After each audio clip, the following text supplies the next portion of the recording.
역대기의 저자는 나라를 새롭게 재건하겠다는 의지를 불태우고 있는 이스라엘 백성들에게 다윗이 이스라엘을 통합한 후에 제일 먼저 하고자 했던 일이 뭔지 한번 상기해 보라고 제안합니다.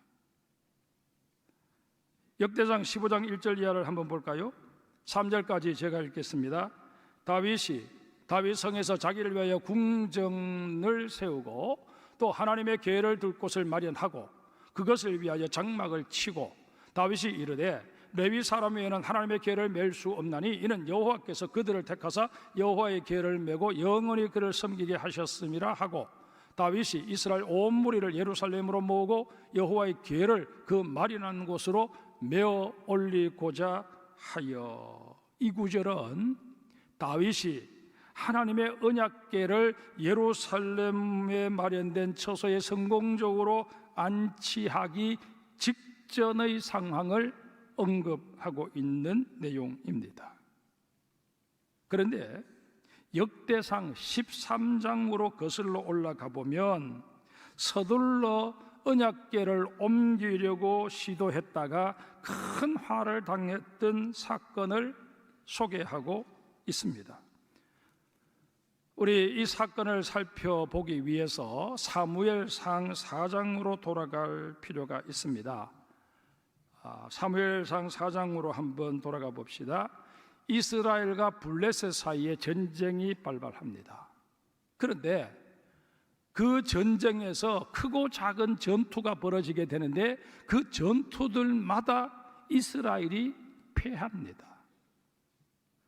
그러자 군대 지휘관들과 이스라엘의 장로들이 야, 이게 어찌된 연고냐, 무언가 대책을 세워야 되지 않느냐라고 그들이 의논해서 결정한 게 뭐냐 하면 하나님의 언약궤를 이 전장으로 가지고 오자는 것이었습니다. 여러분, 전투에서 매번 패하게 되었을 때 이스라엘의 군 지휘관과 장로들이 해야 할 일이 무엇이었겠습니까? 하나님 앞에 정말 굵은 베옷을 입고 우리가 깨닫지 못한 죄가 무엇입니까? 하나님, 어찌하여 우리를 이렇게 힘든 상황 속으로 몰아갑니까? 우리가 잘못한 것이 있다면 하나님 깨우쳐 주십시오 하고 하나님 앞에 엎드려 기도하는 일이었을 것입니다. 그런데 이들은 그렇게 기도하기는커녕 오히려 하나님의 언약궤를 그 전장에 가지고 와서 그것을 주술적으로 사용하려는 어리석은 시도를 한 것입니다. 여러분, 분명히 말씀드립니다. 이 세상에서 하나님을 대신할 수 있는 것은 아무것도 없습니다. 그게 하나님께서 친히 만들라고 명하신 언약궤라도 마찬가지입니다. 언약궤는 하나님의 임재를 느끼도록 만드는 상징물, 그 이상도 그 이하도 아닙니다. 그러하고만 이스라엘 백성들은 이 언약궤를 무슨 대단한 어떤 힘을 가지고 있는 그런 물건으로 생각해 버린 것입니다. 언약궤 아니라 그 무엇이라도 우리의 마음에 우상처럼 자리해버리면 하나님께서는 그것을 우리 삶에서 제거하십니다. 여러분과 저의 인생에 물질이 우상이 되어버려도 마찬가지고요, 우리의 세상적인 지위, 심지어 우리의 건강이 마치 우리의 우상처럼 되어서 병약한 사람들, 운동도 안 하고 저러더니만 저 꼴 봐라, 그렇게 우리가 쉽게 단정해버리는 이런 잘못을 범하게 될 때 하나님께서는 오히려 우리의 우상인 것을 우리의 손아귀에서 빼앗아 갈 수도 있다 하는 사실을 여러분 유념하셔야 합니다. 언약궤를 탈취한 블레셋 군대 희희낙낙하며 그 언약궤를 자신들의 신인 다곤 신전에 가져다 놓습니다. 다곤 신의 발치 아래 그것을 둔 것입니다. 우리의 신이 이스라엘의 신을 포로 잡아 왔으니 당연히 우리 신의 발치에 두는 게 맞다, 그렇게 그들은 판단한 것입니다. 그런데 제사장들이 다음날 제사를 지내기 위해서 신전에 들어가 보았더니 그 다곤 신상이 앞으로 꼬꾸라져 넘어져 있습니다. 어찌된 영문인가 깜짝 놀라서 다시금 세워서 넘어지지 않도록 조치를 취해 놓았습니다. 그런데 다음날 아침에 들어가 봤더니 이번에는 그저 넘어진 정도가 아니라 아예 그 목과 손목이 다 부러진 그런 상태였습니다. 당황한 이들은 서둘러서 이 언약궤를 이스라엘 땅으로 돌려보내려고 합니다. 이렇게 해서 돌려받게 된 이 언약궤는 베스메스를 거쳐서 기럇 야림에 있는 아비나답의 집에 보관하게 됩니다. 언약궤가 아비나답의 집에 머물러 있는 동안 이스라엘에서는 사사 시대가 막을 내리고 사울이 왕이 되어 나라를 다스리는 왕정 시대가 열리게 됩니다. 그런데 사울은 하나님의 언약궤가 아비나답의 집에 있는 것에 대해서 별로 관심이 없었습니다. 이게 뭘 의미할까요? 사울의 관심사가 신정국가, 곧 하나님이 다스리는 나라에 맞추어지지 않았음을 의미합니다. 사울의 마음 속에는 이스라엘의 왕은 나다 라는 생각이 지나칠 정도로 강하게 자리하고 있었습니다. 그런 까닭에 사울에게는 하나님의 언약궤가 어디에 있든 관심 밖이었습니다. 굳이 언약궤를 자신이 있는 곳으로 옮겨와야 할 필요도 느끼지 못했습니다. 이게 사울과 다윗의 결정적인 차이였습니다. 사울이 블레셋과의 전투에서 전사합니다. 그러자 유대 지파 사람들은 그때를 놓칠세라 다윗을 자기 지파의 왕으로 추대합니다. 그 일로 인해서 어쩔 수 없이 이스라엘은 둘로 나뉘어집니다. 이스라엘의 나머지 지파는 사울의 아들 이스보셋을 왕으로 추대합니다. 이제 다윗이 다스리는 남유다, 그리고 이스보셋이 다스리는 이스라엘, 이렇게 나뉘어져서 내전이 계속 이어졌습니다. 그런데 하나님께서 다윗 편에 서 주심으로 말미암아 다윗은 점점 강해져 갔고 사울의 집안은 점점 더 오그라들게 되었습니다.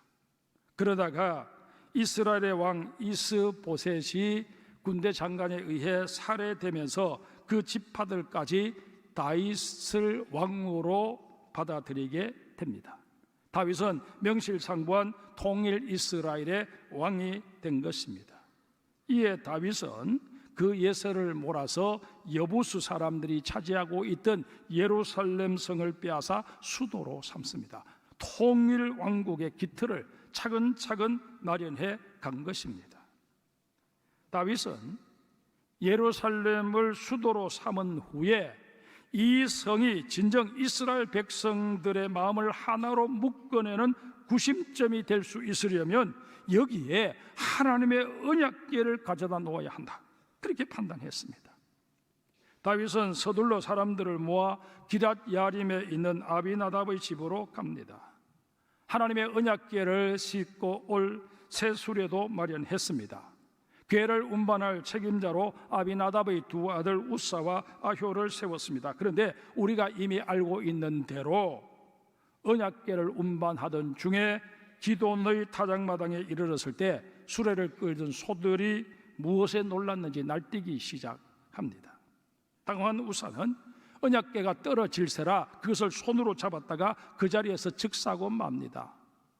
전혀 뜻밖의 사건이 벌어지게 되면서 그 언약궤를 옮기던 사람들은 혼비백산하게 되었고 다윗조차도 정신적 공황 상태가 되면서 언약궤 옮기는 일을 중단합니다.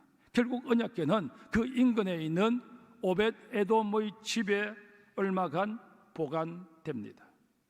그렇게 석 달이 흘러갑니다. 오벳 에돔의 집에 언약궤가 보관되어 있는데 저 집이 어떻게 될까 다윗은 유심히 살펴보았습니다. 그런데 그 집이 언약궤로 인해서 복을 받고 있는 것을 확인하고선 다시 언약궤를 예루살렘으로 옮겨야 되겠다, 그렇게 생각하고 계획을 세우게 됩니다. 그 장면이 바로 오늘 본문입니다. 자, 그러면 봅시다. 다윗이 어떻게 해서든 언약궤를 자신의 거처가 있고 모든 권력의 중심부로 정해 놓은 예루살렘으로 옮기려고 했던 이유가 뭘까요? 그 이유는 아주 명료합니다. 이스라엘의 진정한 왕은 하나님이시고 이스라엘은 하나님께서 친히 다스려 주시는 신정국가여야 한다 하는 사실을 온 백성들에게 선포하기 위함이었습니다. 그러면 또 하나 따져봅시다. 다윗은 신앙적으로 정치적으로 언약궤를 예루살렘에 가져다 놓을 필요가 있다, 그렇게 판단해서 그 일에 열심을 내었다 손치더라도 포로기 이후에 기록된 이 역대기에서 다른 사건들보다 이 언약궤를 운반하는 사건을 이다지도 자상하게 기록하게 된 이유가 뭘까 하는 것입니다. 그 이유 역시 명료했습니다. 남유다 백성들이 귀환해서 재건해야 할 나라가 하나님을 왕으로 삼은 나라, 하나님의 다스리심이 이루어지는 나라여야 한다라는 사실을 분명하게 명시하고자 이 역대기 사가는 이 언약궤 운반 사건, 이 언약궤를 모든 것의 중심에 두려고 시도한 그 다윗의 시도를 자상하게 기록한 것입니다. 이런 역대기의 가르침에 따라 포로에서 돌아온 남유다 백성들 제일 먼저 무엇을 하게 됩니까? 성전 짓는 일에 몰두하게 됩니다. 포로에서 돌아왔으니 뭐 삶의 기반도 없고 밭들도 다 황폐화되어서 그 일부터 해야 될 터인데 그들은 그것을 다 뒤로 젖혀두고 성전 짓는 일에 매어 달립니다. 역대기 사가가 다윗을 봐라, 다윗이 나라가 안정되기 무섭게 언약궤를 가져다 놓는 일에 그렇게 열심을 다함으로 말미암아 그가 시행착오를 겪기는 했지만 그러나 하나님 중심의 나라를 세우려고 했을 때 하나님께서 그에게 복을 주셔서 이스라엘 역사 가운데 다윗만한 인물이 없도록 만들지 않으셨느냐. 자, 그렇다면 우리가 새로이 건설할 이 나라, 하나님께서 세상 그 어느 나라와 비교해도 뒤지지 않을 만한 그런 나라를 세우려면 우리가 제일 먼저 뭘 해야 되겠느냐? 성전을 지어야 하지 않겠느냐. 그 얘기를 하고 싶어서 이 언약궤 운반 사건을 자세하게 기록한 것입니다. 역대상 13장에 보면 다윗이 언약궤 옮기는 일을 천부장, 백부장 같은 군 지휘관과 의논합니다. 그리고 이스라엘 땅의 남서 경계인 시홀에서 북쪽 경계인 하맛까지 사람을 보내서 다 백성의 대표들을 불러 모읍니다. 다윗이 언약궤를 옮기고자 했을 때는 그 왕권이 상당 부분 강화된 상태였습니다. 그러기에 언약궤를 옮기는 일을 왕이 독단적으로 결정하고 시행해도 크게 문제될 게 없었습니다. 그러함에도 다윗이 번거롭게 군 지휘관을 모으고 백성의 대표를 모으고 그래서 그들의 의견을 다 수렴하고자 했던 이유가 무엇이었을까요? 언약궤를 예루살렘으로 옮기는 이 일은 다윗에게 있어서 그저 하나의 이벤트, 종교적 의식이 아니었습니다. 왕 자신은 말할 것도 없고 온 백성이 지휘고와 남녀노소를 막론하고 다 나와서 우리의 왕은 하나님이시다 그렇게 고백하고 노래하기를 원해서 백성들의 중지를 모은 것입니다. 남유다의 역사를 살펴보면 8명의 왕들이 우상 숭배를 철폐하고 하나님께로 돌아서는 종교 계획을 단행했던 사실을 확인할 수 있습니다. 우리는 이 8명을 선한 왕으로 분류합니다. 그런데 이 대수를 가만히 눈여겨보면 아버지, 아들, 손자 이렇게 이어지는 경우도 있지만 그렇지 못한 경우도 많았습니다. 이게 뭘 의미할까요? 왕들이 의지를 가지고 계획을 단행해도 그런 왕의 의도가 백성들 개개인에게까지 전달되는 데는 많은 문제가 있었다는 얘기입니다. 그러다 보니까 어떤 왕이 세워지느냐에 따라서 다시금 백성들이 우상 숭배하는 쪽으로 마음이 확 이끌려 가버리고 왕도 거기에 따라서 그런 정치를 하게 되었다는 그런 얘기입니다. 다윗은 이것을 염려한 것입니다. 내가 내 힘을 가지고 밀어붙이게 되면 내 당대에는 모든 이스라엘 백성들이 하나님을 섬길 수 있을 것이다. 그러나 내 후대가 되었을 때 정말 백성들이 자발적으로 하나님을 섬기고자 하는 이 신앙적인 결단이 없는 상태에서는 언제든지 다시금 우상 숭배자로 전락해 버릴 수가 있지 않겠느냐. 그러니 이 언약궤를 옮겨오는 이 일은 나의 일이 아니라 거국적인 일이 되도록 해야 한다. 이 일에 모든 백성들이 당위성을 부여하도록 그렇게 만들어야 한다라고 생각하고 백성들의 중의를 모은 것입니다. 이것을 일컬어서 우리는 아래로부터의 개혁, 그렇게 말하고 있습니다. 여러분, 지금 역대기 사가가 이 아래로부터의 개혁을 시도한 다윗의 어떤 행동을 집중적으로 다루는 이유도 다시금 포로에서 돌아와서 새 나라를 건설하려고 하는 이 이스라엘 백성들, 그들이 그저 몇몇 지휘자에 의해서 이렇게 마음은 별로 동하지 않지만 분위기가 그렇게 휩쓸려 가니까 따라가는 그런 식이 되어서는 안 된다는 것이죠. 백성들 한 사람 한 사람이 정말 하나님 앞에서 단독자로서 결단하고 내가 정말 나 여호와 하나님을 섬기는 이 일에서 이탈되지 않으리라, 그렇게 마음에 작정할 수 있도록 만들어주기 위해서 이 기록을 역대기 사가가 하고 있는 것입니다. 우리는 한국 기독교계가 바뀌어야 한다. 우리 교단 총회가 바뀌어야 한다. 포항노회 지도자들이 바뀌어야 한다. 우리 장성교회 지도자들이 바뀌어야 한다. 이렇게 주장하기 이전에 하나님 앞에서 주여, 바뀌어야 할 당사자는 바로 나 자신임을 깨닫습니다. 내가 말씀으로 돌아가야 할 당사자임을 내가 깨닫습니다. 우리 가정이 가정 예배를 통해서 다시금 하나님 앞에 무릎 꿇는 이런 계획이 일어나야 함을 내가 압니다. 그렇게 고백할 수 있는 우리 모두가 되어야 할 것입니다. 또 하나, 다윗은 하나님의 언약궤가 하루도 빨리 예루살렘으로 옮겨지기를 학수고대했습니다. 그런데 이런 간절한 바람은 종종 조바심으로 변절되어 버립니다. 아마 다윗도 그랬던 것 같습니다. 다윗은 하나님께서 가르쳐주신 언약궤 운반법을 다 무시해버린 채 수레를 동원합니다. 그게 훨씬 더 편리하고 빠른 방법이라 판단해서 그렇게 한 것입니다. 과거에 블레셋 사람들이 이 언약궤를 돌려보낼 때 수레에 실어서 돌려보내서도 아무런 문제가 발생하지 않았던 전례도 있었기 때문에 다윗은 별 고민 없이 그 방법을 선택했던 것 같습니다. 실제로 언약궤를 수레에 싣고 운반을 시작했을 당시에는 문제가 생기지 않았습니다.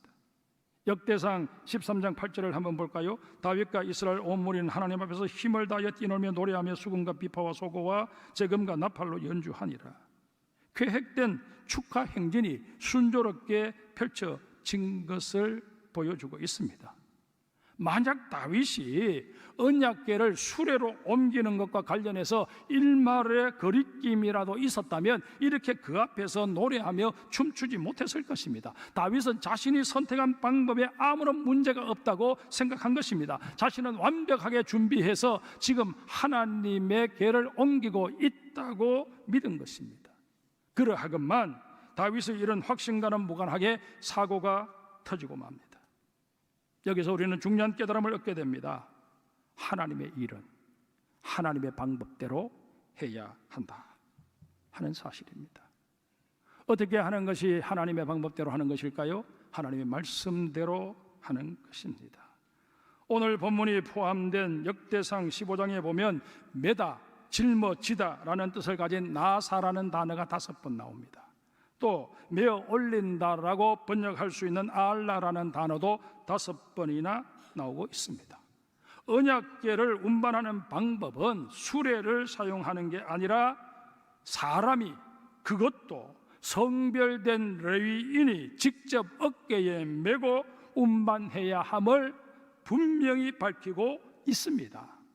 언약궤를 왜 레위인이, 그것도 레위인 중에서 고핫 자손이 메고 가야 하는지에 대해서는 여러 가지 해석이 분분합니다마는 가장 분명한 사실은 하나님께서 그렇게 명하셨기 때문입니다. 하나님이 우리에게 이렇게 하라라고 명했을 때 우리가 왜 그렇게 해야 합니까? 하고 이의를 제기할 수 없습니다. 각 문명에 큰 의미를 부여하고 사는 오늘 현대인들에게는 언약궤를 수레에 실어서 옮기는 게 훨씬 더 효율적인 방법이라는 판단이 있을지 모릅니다. 그러나 하나님과의 관계에서 우리 인간의 판단은 그리 중요하지 않습니다. 하나님과의 관계에서 절대적인 것은 하나님의 말씀이고 하나님의 명령입니다. 여러분, 이 원칙에 우리 가운데 그 누구도 아니라고 말해서는 아니 될 것입니다. 시대가 변했다고 말해서도 아니 될 것입니다. 하나만 더 살펴봅시다. 27절 뒷부분입니다. 다윗은 또 배 에봇을 입었고, 그리고는 29절에 기록된 대로 그 앞에서 춤추며 뛰놀았습니다. 다윗은 왕의 권위를 상징하는 용포를 벗어던지고 제사장들이 입는 배 에봇을 입었습니다. 당시 제사장의 역할은 크게 3가지였습니다. 첫 번째가 백성들을 대신해서 하나님 앞에 제사 드리는 역할을 감당했고, 두 번째는 백성들을 신앙적으로 잘 인도하는 역할을 해야 했습니다. 세 번째는 하나님의 뜻을 묻고 그 하나님의 뜻을 백성들에게 전달하는 역할을 해야 했습니다. 그런데 이 3 역할 다 하나님 앞에서 종의 모습입니다. 심부름꾼의 모습입니다. 다윗은 사울처럼 내가 왕이다 라고 생각한 게 아니라 하나님 앞에 선 나는 한낱 종일 뿐이다 라는 마음으로 배 에봇을 입은 것입니다. 그뿐만이 아니었습니다. 다윗은 기쁨에 겨워 춤을 췄습니다. 평소에는 왕으로서 백성들이 무희가 추는 춤을 보면서 즐기면 되었습니다. 그러나 하나님 앞에서는 한낱 어린 나이에 불과했기에 다윗은 자신이 직접 춤을 춘 것입니다. 하나님의 기쁨이 되기 위해서, 내 춤을 보고 하나님께서 흥겨워하시기를 바라서 그렇게 한 것입니다. 사랑하는 성도 여러분, 나는 지금 하나님 앞에서 어떤 모습입니까? 하나님 앞에서조차도 나의 알량한 자존심을 내세우며 거드름을 피우고 있지는 않습니까? 나의 부유함이, 나의 세상 지위가, 나의 지식이, 나의 명예가 나를 거만하게 만들고 있지는 않습니까? 엄밀하게 따지고 보면 그 모든 것 다 하나님께서 내게 허락해 주신 것들인데 마치 그것이 내가 잘나서 이루어낸 것이냐 그렇게 생각하고 하나님 앞에서조차 고개를 빳빳하게 들고 있는 우리가 아니냐 하는 것입니다. 여러분, 오늘 본문 마지막에 사울의 딸이자 다윗의 부인인 미갈 이야기가 나옵니다. 미갈은 그렇게 춤추는 다윗을 보면서 업신 여겼다 표현하고 있습니다. 하나님 앞에서 내가 왕의 딸이다, 왕의 아내다 라는 사실 때문에 낮아지지 못한 것입니다. 결국 이 미갈은 하나님의 미움을 받아서 더 이상 아이를 낳지 못하는 그런 몸이 되고 말았습니다. 그리고 다윗도 더는 그를 사랑하지 않았습니다. 여러분, 한 여인이 하나님께 버림받고 남편에게 버림받는다면 이보다 불행한 여인이 어디에 있겠습니까? 미갈은 하나님 앞에서 거드름을 피다가 결국 이런 불행한 주인공이 되고 말았습니다. 이 미갈을 상기하며 정말 우리가 하나님 앞에서 어떻게 살아야 할 것인지, 하나님의 법대로 순종하며 살기를 다시 한번 서원하고 결단하는 우리 장성의 모든 성도들이 되시기를 주의 이름으로 축복합니다.